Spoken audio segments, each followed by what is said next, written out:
आदरणीय प्रधानमंत्री जी, पूज्य स्वामी अवधेशानंद जी महाराज, पूज्य स्वामी गोविंद गिरी जी महाराज, आदरणीय मुख्यमंत्री श्रीमान देवेंद्र जी, केंद्रीय मंत्री श्रीमान नितिन जी, माधव नेत्रालय के मंचस्थ कार्यकर्ता वृंद, उपस्थित सज्जन, माता भगिनी,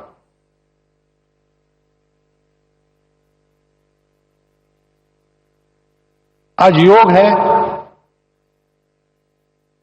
डॉक्टर साहब का जन्मदिन,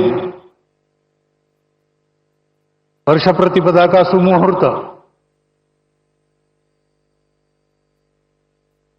डॉक्टर साहब जन्मे वो रविवार ही था।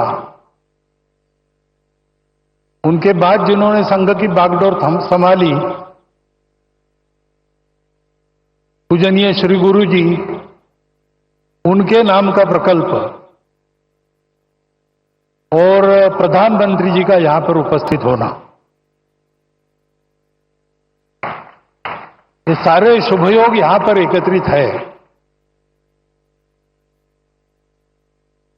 और ये सारे शुभयोग एकत्रित होते हैं तो उसके लिए तपस्या करनी पड़ती है। माधव नेत्रालय के कार्यकर्ताओं की गत अनेक वर्षों की तपस्या के हम सभी साक्षी हैं। तपस्या से पुण्य अर्जित होता है, पुण्य से फल मिलता है? लेकिन वो फल अपने लिए न रखते हुए उसका विनियोग भी लोक कल्याण के लिए ही करना,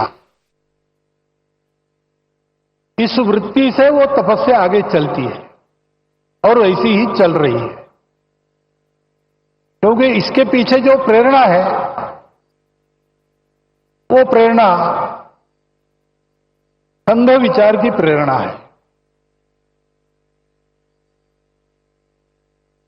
संघ विचार की प्रेरणा यानी वो प्रेरणा स्वार्थ की प्रेरणा तो नहीं ही है,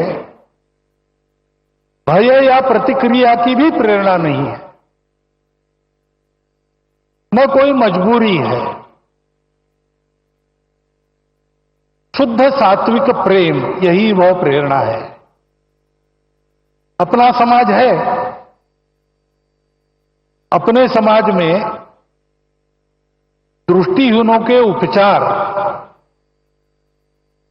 सबके पास जाए, सबको मिले, ये एक समस्या बनी रहे, ये समाज को शोभा नहीं देता। ये समाज मेरा है, इसलिए मेरा जो भी सामर्थ्य है वो लेके मैं इस समस्या के लिए जो कुछ कर सकता हूं करूंगा, करते रहूंगा, प्रामाणिकता से, निस्वार्थ बुद्धि से, तन मन धन पूर्वक।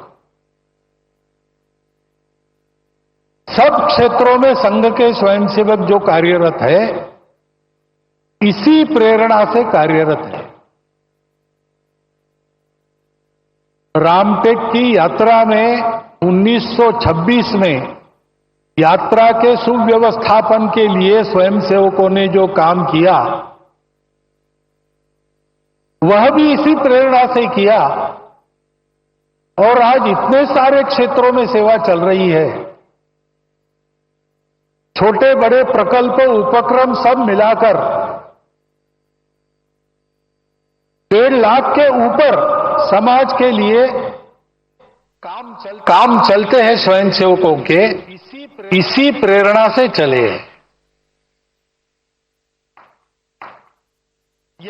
यही प्रेरणा है वो स्वयंसेवकों को अपने लिए कुछ न चाहते हुए सबके लिए कष्ट करने की प्रेरणा देती है। बदले में कुछ भी नहीं करते जाते हैं। ऐसी लंबी यात्रा के कारण समाज ने देखा परखा संघ के स्वयंसेवकों को और मान लिया। उसके फलस्वरूप अनुकूलता भी आई, बाधा भी दूर हुई, आगे बढ़ रहे हैं स्वयंसेवक, लेकिन ध्येय की वही दृष्टि कायम है। और ये सारे सेवा के काम दया भाव से नहीं चलते। एक तो समाज के प्रति प्रेम है और दूसरे तो वास्तव में समाज में सबको ही दृष्टि देनी है। चर्मचक्षुओं की दृष्टि से संपन्न या उससे रहित ऐसे समाज के लोग दो प्रकार के हैं।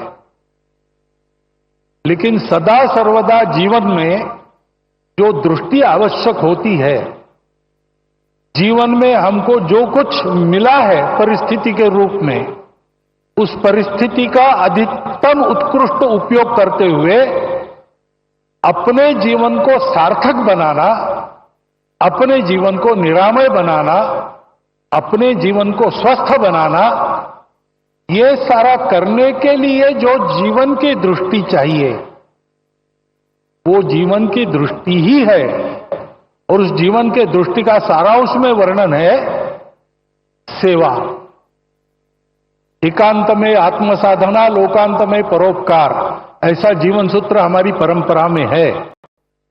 संघ के संदर्भ में कहेंगे तो 1 घंटा शाखा में स्वयं का विकास और 23 घंटा उस विकास का उपयोग समाज के भलाई के लिए, यही वह दृष्टि है। और वह दृष्टि देने के लिए ये सारे काम चलते हैं। ये सारे काम इसी दृष्टि से चलते हैं, इसलिए उत्तम चलते हैं और ऐसे ही उत्तम चलते रहेंगे। अनुकूलता पाने के बाद भी, साधन संपन्नता होने के बाद भी करने वालों का भाव यही रहेगा, तब उस साधनों का उपयोग भी अच्छी तरह होकर समाज लाभान्वित होगा। केवल लाभान्वित नहीं होगा, समाज विश्व को लाभान्वित करने के लिए योग्य बनेगा और विश्व के जीवन में अपनी भूमिका को ठीक से अदा करेगा। इन सारे सेवा कार्यों से यही हो, इस इच्छा से स्वयंसेवक काम कर रहे। उसमें से एक यह माधव नेत्रालय का काम है।